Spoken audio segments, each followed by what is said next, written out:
With Doubtnut, get instant video solutions to all your maths, physics, chemistry, and biology doubts. Just click the image of the question, crop the question, and get instant video solution. Download Doubtnut app today. Hello everyone, so the question here is the diagram given below represents a stage during cell division. Study the same and answer the questions that follow. Name the type of cell division that occurs during the replacement of old leaves by the new ones and the formation of gametes. So here we know that the cell division takes place either mitotically or by meiosis. Mitosis or by meiosis.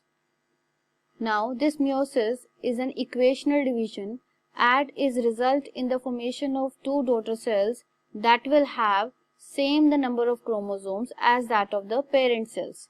So the result are diploid daughter cells, whereas in case of meiosis that is followed by two successive divisions and it result in the formation of haploid gametes that will have the chromosome half the number of chromosomes to that of the parent cell.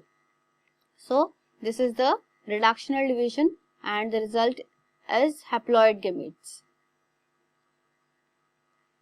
Now in case of replacement of old leaves by the new ones, the same number of chromosomes will be restored and this is possible by mitosis.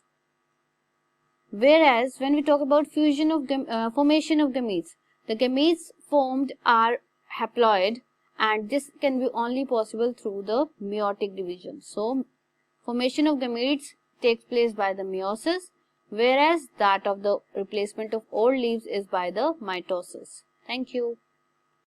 For class 6 to 12, IIT JEE and NEET level. Trusted by more than 5 crore students. Download Doubtnut app today.